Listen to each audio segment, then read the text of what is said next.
Thank you for tuning in to the best parenting show on the internet, Post Daily Dose. It's the Post. It's the Post. It's the Post. The Post Daily Dose. It's the Post. It's the Post. It's the Post. The Post Daily Dose. It's the Post. It's the Post. Hey, where are all my beautiful people at? Oh, there you are. Good evening, Facebook family and all my posties. Welcome to another episode of Post Daily Dose with me, your trusted parenting advisor, faithful guide and servant on a healing journey. What's my name? Big Papa Brian+Post. Hope everyone's having a fantastic, whimsical Wednesday. Hope it's been a very good day for you. I've had a good day myself. Tonight's episode, we're going to talk about a question from one of our audience members about her 4-year-old who is having some conflicts with her partner as they're raising the child. She's been working on allowing him to express his anger and have his feelings. Thank you guys for the hearts and the thumbs up. Hey, Amy, and hello there, Mimi. And the partner disagrees, seems to be maybe a little more old school, and then mom's, the in-laws are around also, so they're pretty opinionated. So mom asked Liz asked if she wanted a little bit of assurance that she's on the right track by allowing her little 4-year-old to express his feelings. So we're going to talk about that, and then I'm going to give you more thoughts on ADHD. I posted recently, just a couple days ago, my nose is itching, a few days ago on my personal page, I reposted a article from a friend of mine, Stacy, and added some comments about ADHD, and man, it got all kinds of people, all kinds of sideways, baby. Woo! Just got me all excited. It's been a long time since I got that many people stirred up. Man, people don't want to hear my thoughts on ADHD. You must not know who Big Papa is, because I am not into labels, period. And I'm definitely not into ADHD as a label. I'm not into oppositional defiance. If there's any label I even begin to think about, it's post-traumatic stress disorder. And people just don't want to hear my thoughts, my personal opinion that ADHD doesn't exist. I've been doing this for 20 years. I have seen a lot of children all diagnosed with ADHD, but let me tell you what almost all of those children have in common. Our educational system and expectations for these kids who have a different style of learning. Dr. Stephen Gafanti says that almost all children diagnosed as ADHD are not ADHD at all, but actually they're kinesthetic learners, meaning they learn through movement. That makes so much sense to me. If you changed, and you have to think, and now 20 years ago, I was saying 30 years ago, there was no such thing as ADHD, but now I have to say 50 years ago. That feels weird to say 50 years ago there was no such thing as ADHD, and now it is literally an epidemic. And let me tell you why most parents get sideways. And I'm not blaming anyone. I'm not telling you you're a bad parent if your kid's on medication or if they're diagnosed with ADHD or anything like that. We all do what we have to do. I'm just giving you my personal opinion, and it is a thought that probably has not been shared with you. You've probably gotten accustomed to hearing everyone view your child in a certain light, in a certain framework, and the paradigm shift that perhaps, what if ADHD was a myth? Now, see, I say that ADHD, now, I didn't even say really that ADHD doesn't exist, which as a disorder, I don't believe it exists. I believe it's a myth. It's the cause. ADHD is just symptoms. That's all. The child's hyperactivity and inability to focus are symptomatic. They're symptomatic. Everyone wants to treat ADHD like it's some brain condition. It is a brain condition. It's a brain condition based in stress and hypervigilance. That's the inability to focus, the inability to feel safe. It comes from a state of trauma. I had one lady, she commented, my husband has ADHD and he'd disagree with you because he hasn't ever experienced any trauma because his parents have been together for 30 years. What the hell does that mean? That means nothing. In our society, emotional absence and parental depression are the two most common forms of trauma that exist, and they impact most of us.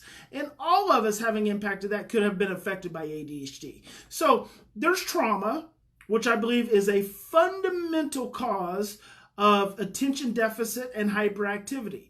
Trauma, it's hypervigilance in the amygdala, and it's an inability to regulate the brain, regulate the highs and lows, similar to bipolar. Could even have an impact on the corpus callosum. Now, that's one. I'm not going into details. I did a 2-hour presentation on dispelling the myths of diagnosis. You can go back in the videos and you can watch it. Educate yourself is all I'm asking you to do. Only reason I'm sharing with you different opinions. But guess what? I've been sharing different opinions with people for 20 freaking years. 20 freaking years the things I've been talking about have been different than anyone else. No, I don't go along with the convention. I don't believe it. I don't buy what psychiatrists tell me. I don't buy what teachers tell me. I don't buy what just anyone tells me. And someone said you haven't done the research. Do the research yourself. Look at the research. Look at the research that is contradicting ADHD. Read Gabor Mate's book. Read Peter Bregan's book. Look at the studies that they cite and quote. There was a study done by Russell Barkley back in the 80s, which actually demonstrated that giving parents Valium was 120% better than giving children Ritalin. The children who were given Ritalin, actually their behaviors got worse. The children whose parents were given Valium, their behaviors actually improved by 120%. So I don't spew just random BS. Like you may think it's BS sometimes. I don't think it's BS. Usually I can back it up with something. So I'm telling you, ADHD, if you've got a child who's been diagnosed with ADHD, give them their medications. That's not the question, all right? I have no problem with that. But you ask yourself, number one, as the parent, ask yourself this. If your child's been diagnosed with ADHD and they're on medication every single day, can you say, with 100% faith and certainty, that you've done everything you can to shift the environment in your relationship with that child and in the home? Can you say that? Number one. Number two, have you done everything within your power, and has the school done everything within their power to learn how to teach this child differently, to meet his needs differently, to maximize the genius that is probably lying underneath all the suppression that everyone in that box everyone tries to force him into? Can you say that? I always say, and this is my firm belief, before I would personally give my child medication, I would want to exhaust every physical and environmental and relationship mechanism that I could to make change for them. That's my belief. My belief. I don't even talk about medication because I don't believe in it. So psychiatric medications for children, there's too many studies that say that this whole industry that we've been force-fed is based on placebo. Read The Emperor's New Clothes, based on placebo. Why are there so many side effects with psychiatric meds? To make you feel like they're working. Think about that. There's research that has shown that psychiatric medications have minimal benefit over the placebo. And the reason there are side effects is to make you think that they're working. Listen, I'm not the only person that believes this. And again, I'm just sharing with you a belief, my belief. In fact, it's a knowing for me. If you've got a child who's diagnosed with ADHD, 9 times out of 10, they're being given medication so they can sit still in school. What if the school had to learn how to educate your child differently? Have you ever considered that? If your child had to learn to, if your child's school had to learn how to educate them differently, would ADHD still exist? 50 years ago, there was no ADHD. And now all of a sudden, the second reason I say that there's this explosion of ADHD is I cited Peter Bregan. He's the author of Talking Back to Ritalin, also Talking Back to Prozac, a psychiatrist for 40, 50 years. He says that ADD and ADHD should be reclassified as DADD and DADHD. And that's Dad Attention Deficit Disorders. Where are the fathers in it? Now, let me say this. You don't have to be a father, but where's the masculine energy? Where's the energy that's balancing out the testosterone? Where's the energy that's helping? We're talking straight hormones. You don't have to be a man, but we're talking straight hormones. Where's the energy that's balancing out the testosterone of the boy as he's growing and developing, helping him exert that in a positive way and also helping him to be able to settle down in a healthy way, being able to regulate in a healthy way? Where are the dads playing ball with their son? Where are the dads wrestling with their sons? Where are the dads who are mowing lawns with their sons and working out in the yards with their... There's a diminished effect of that, okay? We live in so much stress in our societies. Dads that go to work and partners who function as the male role in the family go to work, come home, they're exhausted, they're tired. And there's not a lot of the hardcore physical interaction and stimulation that there used to be 50 years ago. So there's an absence. And then we have all the divorce that exists. There's an absence of the father role in the home. I don't care what family you're in. You, as a dad, ask yourself, are you doing everything you can to be present and available and engaged with your ADHD child? Number 3, we live in crap food nation. There's no discounting that. People get all twisted up. See, it's so easy to give your child a Ritalin or whatever the newest ADHD drug is instead of change the freaking diet. For everybody, not just the kid, for everybody. Send the child to school with lunch that's organic and that's healthy and that's nutritious, that's not loaded with sugar and monosodium glutamate. And that got me on the subject of my friend John Erb, I was trying to remember who that was last time. He wrote a book about the slow poisoning of American, MSG in the food. MSG is not just in your Chinese food. MSG is in so much of the crap your children are being fed every single day. And John said MSG leads to heavy brain syndrome. And he says that's the cause of ADHD. I don't get into the whole vaccines thing. I don't like whatever about the vaccinations. I'm sure if it's coming from the pharmaceutical companies, it's probably screwing up some kid. So yeah, that's kind of my overall general belief on that.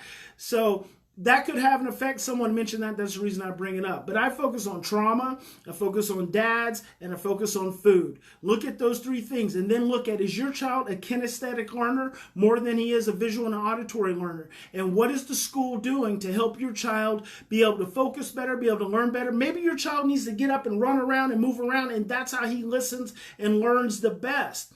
That happens all the time. Does that still make him ADHD? No, maybe he's just hyper. Maybe he's just a freaking genius. But the problem is we get so guilty. We feel so guilty. We feel so ashamed of the things that we do with our children and do for them. And it could be heart-centered. You know, we are trying to do the best for our kids to take care of them. I believe that for every parent who's got a child who's been diagnosed, who's got a child on medication. I believe you're doing absolutely the best thing you can to meet the needs of your child and take care of your child in the world and society that we live in. I commend you for that. I have no qualms with that. I'm just telling you, I'm not going to just give you the same crap everyone else gives you. I'm not going to just give you. Anytime, if I can make a post and the majority of those people on that post are offended and butthurt because I'm giving you a contrary opinion, don't you think maybe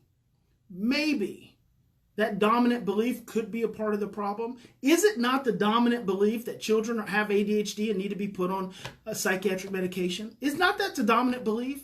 And then what do? Does it keep your child from being hyper? No. Does it keep your child from having attention deficit? No. Maybe for the hour or 2 hours that the drug's in their system. But what about when they get home?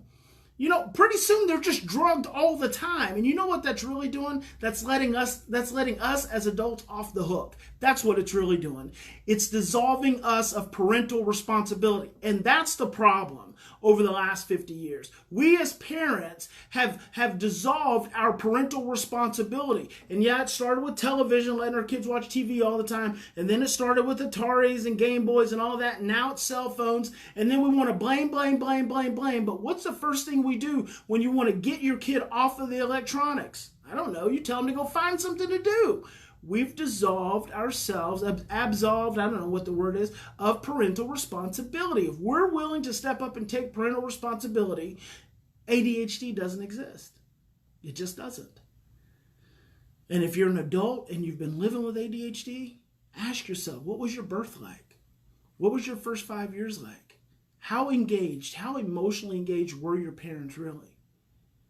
How do you learn best? And maybe you don't need to focus like everyone else does. But if you're having to operate within a box, within a structure, then yeah, you do. See, this is not about the individual. This is not about the individual. This is about the dominant system needing children to learn to sit still and learn to pay attention in a certain way. That's what that's about. And then that drug use just goes on and on and on and on and on. Sorry, had to lay it down. Had to share it with you. You guys had to get off my chest. So, Liz, one of my parents, she's raising a child, 4-year-old, and she's letting him express, Dad's having an issue with it. Liz wants me to give her some assurance that her son's not going to grow up to be violent and be a bully. So here's the thing. We all have 3 pathways through which we express our emotions. Emotion is energy in motion. We express through attitudes, feelings, and behaviors. In our society, and the way most of us were raised, attitudes were not okay. Talking back, huffing and puffing, not okay. So if attitudes get suppressed and feelings get suppressed, yelling, not okay. Cursing, not okay. Rolling your eyes, not okay. So what happens is attitudes and feelings get suppressed. Well, we've got 3 pathways for emotional expression. When attitudes and feelings get suppressed, guess what we're left with for expressing energy? Behaviors. The energy has to come out through the behavior. Well, are behaviors okay? Typically not. So then we suppress behaviors. Liz is working with a 4-year-old, okay? And she's already going against her partner, and now she's going against the in-laws, all saying you need to nip that in the bud, you need to teach that kid a lesson, you're being too soft, you're spoiling him, all this stuff, all this fear-based stuff.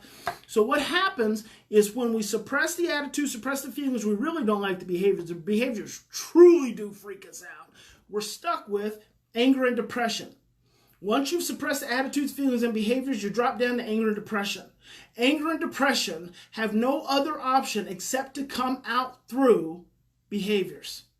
That's the only option. So what happens is because we don't accept attitudes, because we don't accept feelings, we suppress our children all the way down to behaviors. When they get to behaviors, we try to suppress behaviors. Then I always say, if you're at behaviors, anger, and depression, I call that the trauma triangle. Behaviors, anger, and depression. That's the trauma triangle. If you spend 6 months or longer in that level of stress of behaviors, anger, and depression, then you're living in an environment of trauma. That becomes a conditioned experience. So we suppress our children's attitudes. We suppress their feelings all the way down their behaviors. You know what the single best way is to keep your child out of misbehavior? Let them express their freaking feelings and attitudes. That's the single best way to keep a child from dropping into behaviors. Feelings and attitudes never hurt anyone.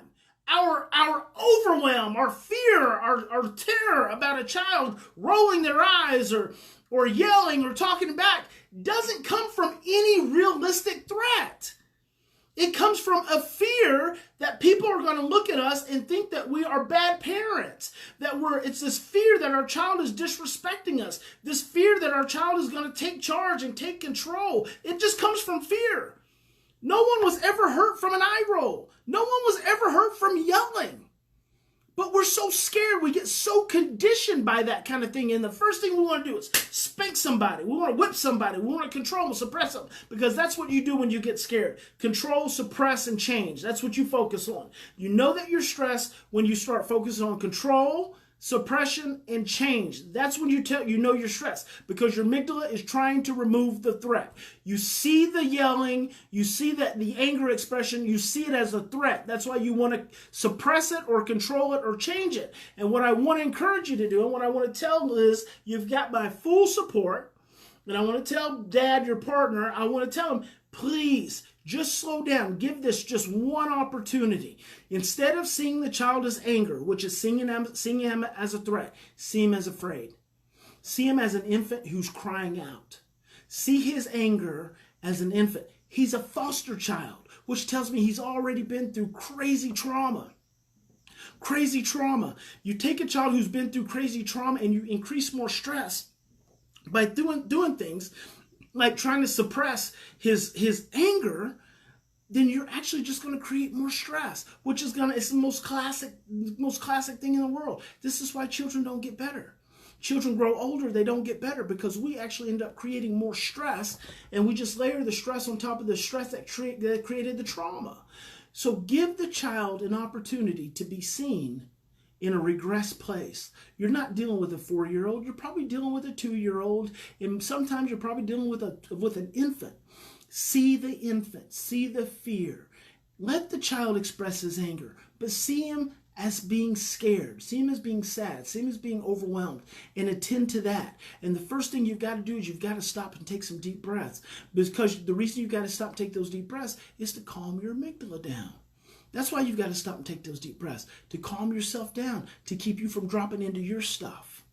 When you do that, try seeing that child from a different perspective. Remember, you got physical, you've got cognitive, and you've got emotional ages. When we're stressed, the emotional age dictates to the cognitive and the physical. You're not dealing with a 4-year-old. You're dealing with an infant to a 2-year-old. The child expressing his feelings. Now, here's the thing. When we teach our children, it is okay to express their feelings. It is okay to discharge their energy through the expression of their feelings.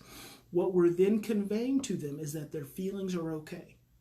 Your feelings are okay. And a child who grows up in an environment in feeling as though their feelings are okay, guess what they don't have to do? They don't have to express them.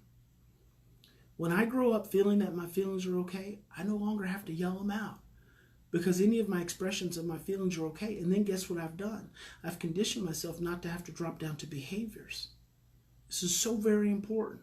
When we let our children express their feelings, what we're actually doing is teaching them that their feelings are okay, which means we're teaching them that they're okay. They're okay. And as we get older, how do we express? How do we express when we don't like something?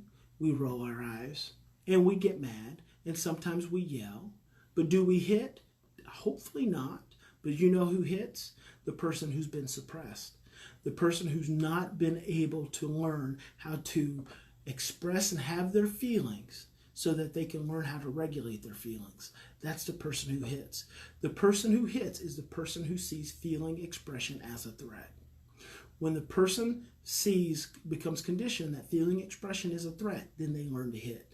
Because when you start expressing your feelings, I get threatened, then I want to hit you.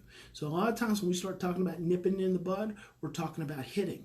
You start hitting a child who's just right now, he's expressing his fear, he's expressing his anger at 4. You start hitting him now, even though 90% of people in society believe it's okay to hit a child 2 years and younger. Yes, that's research, Murray Strauss. 90% of people in our society believe it's okay to hit a child 2 years and younger. As soon as you start hitting this child to suppress their feelings, you are teaching them violence. You are teaching them violence.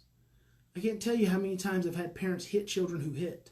Does that make any sense to you at all? It doesn't, and it doesn't make any sense to the person either, because in that moment they're stressed.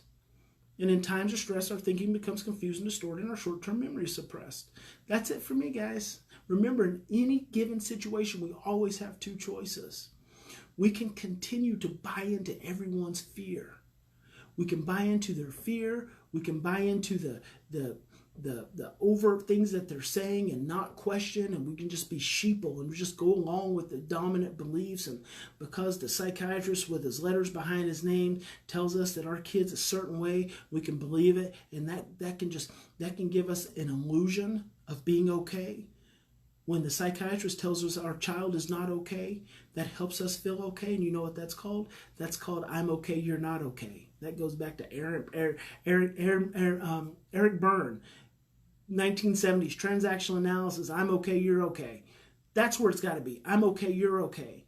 But as soon as that psychiatrist says your child's not okay, and that lets you off the hook and you feel like you're okay and your child's not okay, and then they get a medication to make them okay, then that's the nature of the relationship. You're okay, they're not okay. And that's just an illusion. It's just an illusion. You can do better. We can buy into those blueprints, those generational messages of fear and stress and overwhelm, or we can stop. We can slow down. We can take 3 to 10 deep breaths. We can question. We can question. By God, we can advocate.